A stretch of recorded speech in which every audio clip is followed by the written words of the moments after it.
చిన్న ఇంజెక్షన్ ద్వారా మోకాలు మరియు నడుము నొప్పులకు దీర్ఘకాలిక పరిష్కారం. డాక్టర్ ప్రకాష్ గుడిపూడి. సంప్రదించండి. Allieds pain and pain management centre, Hyderabad. Chandrababu Naidu TDP పరుపులు తీస్తే వైసీపీ ఖాళీ అంటారు. చంద్రబాబు నాయుడికి మతి భ్రమించి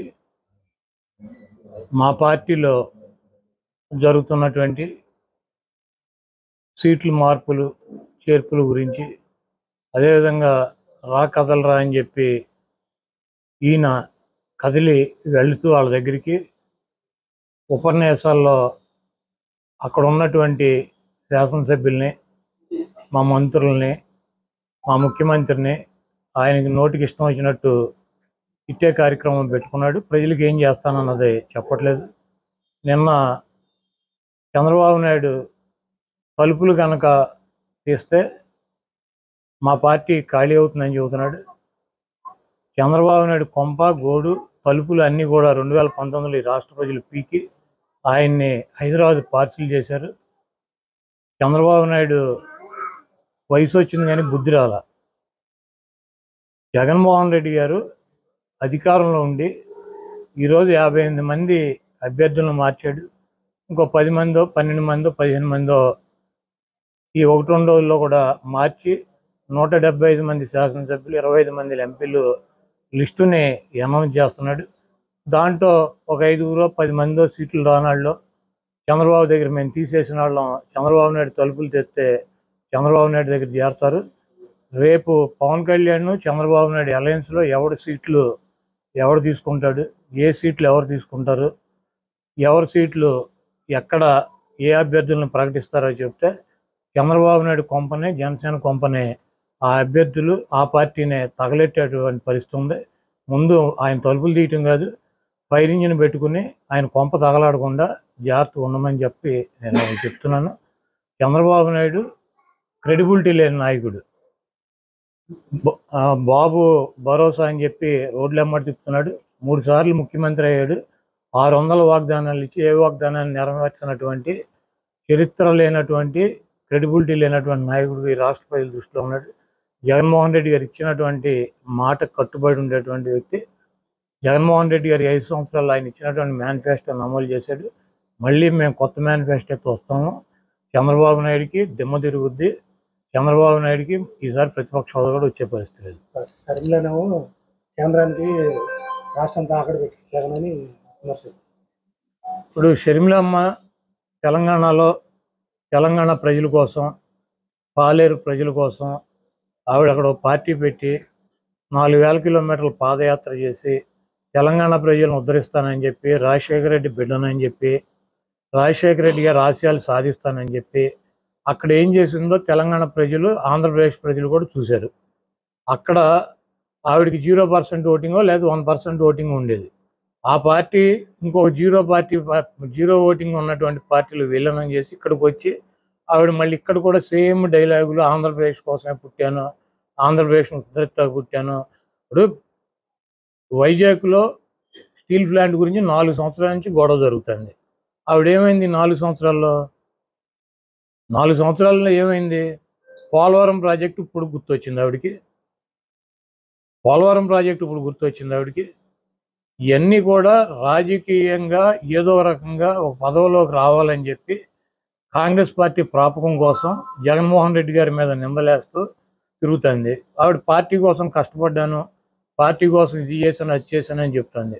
ఆవిడ డెఫినెట్గా వైఎస్ఆర్ కాంగ్రెస్ పార్టీ కోసం, జగన్మోహన్ రెడ్డి గారి కోసం, రాజశేఖర రెడ్డి గారి కోసం, ఆవిడ కుటుంబం కోసం ఆవిడ కష్టపడి ఉండవచ్చు. అయితే ఆవిడ 2014 ముందు 2012లో జగన్మోహన్ రెడ్డి గారు జైలుకి వెళ్ళినాక సెప్టెంబర్లో పాదయాత్ర చేసింది. ఆవిడ 4000 కిలోమీటర్లు నడిచాను అంటుంది. అప్పుడు వైసీపీ అధికారంలో వచ్చింది. ఆవిడ నడిచినప్పుడు 2014 నుంచి 2019 దాకా ఎలక్షన్ జరిగినటువంటి 20 రోజులు తప్పించి ఆవిడ ఎక్కడన్నా వైఎస్ఆర్ కాంగ్రెస్ పార్టీ కోసం ఎక్కడన్నా ప్రచారం చేశారా? వైఎస్ఆర్ కాంగ్రెస్ పార్టీ కోసం ఎక్కడన్నా ఆవిడ పనిచేసిందా? 2014లో వైఎస్ఆర్ కాంగ్రెస్ పార్టీ ఓడిపోయి 23 మంది ఎమ్మెల్యేలను చంద్రబాబు తీసుకుని వెళ్ళిపోతే జగన్మోహన్ రెడ్డి గారు ఇడుపులపై నుంచి ఇచ్చేపురం వరకు పాదయాత్ర చేశాడు. ఆ పాదయాత్రలో ఆవిడ ఎక్కడన్నా పాల్గొందా? లేకపోతే వైఎస్ఆర్ కాంగ్రెస్ పార్టీ కోసం, కార్యకర్తల కోసం, నాయకుల కోసం, కార్యకర్తల మీద, నాయకుల మీద దాడులు జరిగి చంద్రబాబు నాయుడు ఆధ్వర్యంలో తెలుగుదేశం పార్టీ నాయకుల్ని చంపితే, కార్యకర్తలను చంపితే ఆవిడ ఎక్కడికన్నా వచ్చిందా? 5 సంవత్సరాల్లో 20 రోజులు ఎలక్షన్ నోటిఫికేషన్ వచ్చినాక 20 రోజులు బస్సులో ఆవిడ ఒక 40 మీటింగులు చెప్పింది. ఆవిడ 20 మీటింగులు 20 రోజులు 40 రోజులు 40 మీటింగులు చెబితే వైఎస్ఆర్ కాంగ్రెస్ పార్టీకి 151 సీట్లు వచ్చినాయి. జగన్మోహన్ రెడ్డి గారు 16 నెలలు జైల్లో ఉంటే ఆవిడ 7 నెలలు పాదయాత్ర చేసింది. ఆవిడ పాదయాత్ర చేయగానే ఆవిడ గెలిపించేసిందా 2014లో వైఎస్ఆర్ కాంగ్రెస్ పార్టీని? నేను కష్టపడ్డానంటే ఎవరి కోసం కష్టపడింది ఆవిడ? ఈ రాష్ట్ర ప్రజల కోసం కష్టపడింది, అన్న కోసం కష్టపడ్డాను, నిస్వార్థంగా కష్టపడ్డానని చెబుతుంది. నిస్వార్థంగా కష్టపడినప్పుడు ఇప్పుడు ఈ రోజు వచ్చి 4 సంవత్సరాలకి ఇంకా ఎన్నికలు 3 నెలలు ఉందనగా స్టీల్ ప్లాంట్ ప్రైవేటీకరణ చేసేస్తున్నాడు మోడీ. ఏం చేయాలి? ఈవిడ నిన్న లేఖ రాసింది. మేము ఇట్లాంటి లేఖలు 100 రాసాం. ఇటువంటి లేఖలు 100 రాసాం. పోలవరం ప్రాజెక్టు కేంద్రం కట్టాల్సినటువంటి ప్రాజెక్టు చంద్రబాబు నాయుడు తీసుకున్నాడు. ఆ రోజు ఏమన్నా మాట్లాడింది ఈవిడ? ఒక 50,000 కోట్ల రూపాయల ప్రాజెక్టుకి నిర్వాసితులకు ఇవ్వాలి, వాళ్ళ డబ్బులు ఏమైనా తెచ్చేస్తుందా? ఏం చేయాలి? కొన్ని కాంగ్రెస్ పార్టీ పెట్టినటువంటి వాగ్దానాలు అమలు చేయలే. మరి దేశవ్యాప్తంగా కాంగ్రెస్ ఎందుకని రిజైన్ చేయట్లా? కాంగ్రెస్ పార్టీ ఎందుకు పోరాట్లా? మేము పెట్టిన చట్టం ఎందుకు చేయవు మోడీ అని చెప్పి వాళ్ళు ఎందుకు అడగట్లా? వాళ్ళకి బాధ్యత లేదా? అది ప్రతిపక్ష పార్టీ కదా దేశంలో కాంగ్రెస్ పార్టీ. వాళ్ళకేం సంబంధం లేదా కాంగ్రెస్ పార్టీకి ఆంధ్రప్రదేశ్ గురించి? ఈ 10 సంవత్సరాల్లో ఏమన్నా కాంగ్రెస్ పార్టీ పార్లమెంట్లో అడిగింది ఆంధ్రప్రదేశ్ గురించి? కొన్ని ఏమైనా ఎంపీలతో రిజైన్ చేయించిందా? మొన్న ఏముంటుంది ఆవిడ ప్రతిపక్ష నాయకుడిగా ఉండగా ఎంపీలతో రిజైన్ చేయించావు, అవిశ్వాస తీర్మానం పెట్టామని చెప్తుంది. ఎవరు పెట్టారు అవిశ్వాస తీర్మానం? ఎంపీలతో ఎవరు రిజైన్ చేయించారు? చంద్రబాబు నాయుడు గారి పార్ట్నరు దత్తపుత్రుడు పవన్ కళ్యాణ్ ఆ రోజు జగన్మోహన్ రెడ్డి నీకు దమ్ముంటే అవిశ్వాస తీర్మానం పెట్టు, నేను ఢిల్లీ వెళ్ళి డిఎంకేతో మాట్లాడతాను, అట్లాగే కర్ణాటక వెళ్ళి దేవగౌడ్ గారితో మాట్లాడతాను, పశ్చిమ బెంగాల్ వెళ్ళి మమతా బెనర్జీ గారితో మాట్లాడతాను, యూపీ వెళ్ళి వాళ్ళతో మాట్లాడతాను, బీహార్ వెళ్ళి వీళ్ళతో మాట్లాడతాను ఆయన చెప్పాడు. నువ్వైతే మాట్లాడి మేము అవిశ్వాస తీర్మానం పెడతానని చెప్పి పెట్టాం. పెడితే చంద్రబాబు నాయుడు వచ్చి నేనే పెడతానని చెప్పి ఆయన పెట్టాడు. పవన్ కళ్యాణ్ కదా అవిశ్వాస తీర్మానం పెట్టి జగన్మోహన్ రెడ్డి నీకు దమ్ముంటే వాళ్ళందరితో మాట్లాడి నీకు మద్దతు తెలిపిస్తానని చెప్పింది.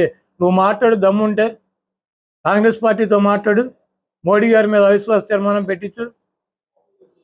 ఆ రోజు పవన్ కళ్యాణ్ తీసుకున్న పాత్ర నువ్వు తీసుకో. గతం మర్చిపోయి ఏం జరిగిందో మర్చిపోయి జగన్మోహన్ రెడ్డి గారు అవిశ్వాస తీర్మానం పెట్టాడని చెప్తుంది ఆవిడ. కనీసం ఈ రాష్ట్రంలో ఏం జరుగుతున్నాయి పరిస్థితులు కూడా ఆవిడకి తెలవనటువంటి పరిస్థితి. ఇక్కడ జరుగుతున్నటువంటి 17 మెడికల్ కాలేజీలు కట్టాం, అది అభివృద్ధి కాదా? 16,000 మంది సచివాలయాలు కట్టాం, అది అభివృద్ధి కాదా? 10 మందికి ప్రతి గ్రామంలోని సచివాలయం ఎంప్లాయ్మెంట్ ఇచ్చాడు. దాదాపు 2 లక్షల పైన సచివాలయంకి ఉద్యోగాలు ఇచ్చారు, గవర్నమెంట్ ఉద్యోగాలు. 53,000 మందిని మెడికల్ సిబ్బందిని తీసుకున్నారు. అదేవిధంగా 2,57,000 కోట్ల రూపాయల సంక్షేమ కార్యక్రమాల కింద అనేక కుటుంబాలకు ఆర్థిక సహాయం చేశాం. అదేవిధంగా 4 షిప్ పోర్టులు రన్నింగ్లో ఉన్నాయి, కడుతున్నారు. షిప్ జెట్టీలు కట్టాము. అదేవిధంగా నాడు నేడు మీద 45,000 మంది పిల్లలకి, చదువుకునే పిల్లలకి స్కూల్స్ ఆధునీకరణ చేశారు. వాళ్ళకి మంచి బట్టలు, బూట్లు, వాళ్ళకి ఇంగ్లీష్ మీడియం, వాళ్ళకి ఉన్నతమైనటువంటి విద్య చెప్పించేటువంటి కార్యక్రమం, వాళ్ళకి భోజనాలు పెట్టేటువంటి కార్యక్రమం. ఆరోగ్యశ్రీలో రాజశేఖర రెడ్డి గారు పెట్టిన 1000 అంబులెన్సులు తీసుకొచ్చారు. చంద్రబాబు నాయుడు మూల పడేస్తే 104లు ఇంటింటికి వెళ్ళి మెడికల్ క్యాంపులు పెట్టి ఆరోగ్యాన్ని రాజశేఖర రెడ్డి గారి పేరు పెట్టి వైఎస్ఆర్ ఆరోగ్యశ్రీ దాని పేరు.